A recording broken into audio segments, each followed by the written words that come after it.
শ্রমিকদের সুযোগ সুবিধা কাজে লাগিয়ে আজকে যারা সরকারি ছুটি, ঈদের বোনাস, মাসিক বেতন, চিকিৎসা সেবা নিয়ে আরামায়েশে দিন যাপন করছেন, তাদের প্রতি জানাই কৃতজ্ঞতা।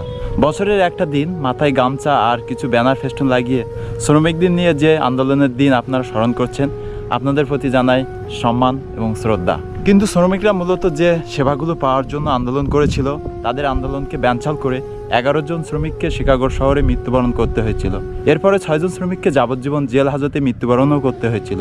এমনকি লুইস লিং নামের একজন শ্রমিক অনেক হতাশা আর অনিয়ম মানতে না পেরে নিজেই জেল হাজতে আত্মহত্যা করেছিল। এসব কথাগুলো কি আদৌ আমরা জানি? যদিও জানি, তবুও আজকে সেই শ্রমিকদের আন্দোলনের যে সুযোগ সুবিধাগুলো ছিল, সেই সুযোগ সুবিধাগুলো শ্রমিকরা ভোগ করতে পারছে। আসসালামু আলাইকুম। আজ 1 মে বিশ্ব শ্রমিক দিবস। বিশ্বের বিভিন্ন দেশে এই দিনটি পালন করা হয় শ্রমিকদের জন্য। সেভাবে বাংলাদেশেও এই দিনটি পালন করা হয়। কিন্তু মূলত শ্রমিক আন্দোলনে আজকে যারা কায়িক শ্রমিক, তারা তো মাসিক বেতন, সরকারি ছুটি, ঈদ বোনাস সহ সকল সুযোগ সুবিধা থেকে বঞ্চিত। এমনকি অসুস্থতা অনুপস্থিত থাকলেও পারিশ্রমিক দেওয়া হয় না। ছুটির দিন কেন, ন্যায্য যে পারিশ্রমিক সেটাও পেতে হলে অনেক সময় নানা ধরনের সমস্যার সম্মুখীন হতে হয়। মূলত যুক্তরাষ্ট্র শিকাগো শহরের হেমার্কেটের একটা ঘটনা থেকে শ্রমিক দিবসের উৎপত্তি হয়। আমরা যারা অনলাইনে ঘাটাঘাটি করি, তারা মূলত হাতে গোনা কিছু শ্রমিক দিবসের ইতিহাস জানি। এই ইতিহাস থেকে আমার জানা মতে কিছু কথা আজকে আপনাদের সামনে তুলে ধরতে চাই। অথচ এই ইতিহাস তাদের জানার কথা, যারা দিনমজুর, কৃষক, খেটে খাওয়া কামলা রয়েছে। আমরা এই দিবসের ইতিহাস জেনেও আজকে যারা শ্রমিকদের সুযোগ সুবিধাগুলো নিয়ে আরামায়েশে দিন যাপন করছি, আপনাদের প্রতি জানাও সমবেদনা। আজকে আমরা যারা সরকারি বেসরকারি চাকরিজীবী রয়েছি, আমরাও জানি আমাদের এই চাকরির পিছনের মানুষগুলোর মূলত কোন পেশার শ্রমিক। কারো বাবা, কারো ভাই, কারো মায়ের চেষ্টায় আজকে আমরা সরকারি কর্মকর্তা, কর্মচারী।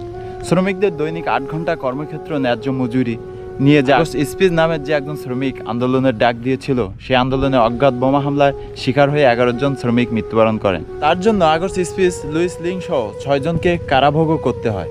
এমনকি তাদের কারো কারো ফাঁসিও দেওয়া হয়, আবার কারো কারো যাবজ্জীবন। লুইস লিং নামের যে শ্রমিক ছিল, এসব অনিয়ম আর হতাশার ক্ষোভ নিয়ে জেল হাজতে আত্মহত্যার পথ বেছে নেয়। আজ সেই ইতিহাসকে স্মরণ করে শ্রমিকদের সুযোগ সুবিধাগুলো নিয়ে আমরা যারা দিব্যি আরামায়েশে দিন যাপন করছি, তাদের প্রতিও জানাই সমবেদনা। আমি একজন শ্রমিক, কায়িক শ্রমিক। মেধা শ্রমিকের নিম্নতম জ্ঞান আমার মাঝে নাই, তবু কিছু কথা মনের আবেগের সাথে তুলে ধরেছি। কেননা আমরা এখনও অবহেলিত, অপমানিত, লাঞ্ছিত, বঞ্চিত হয়েও দেশের সেবায় অটুট রয়েছি।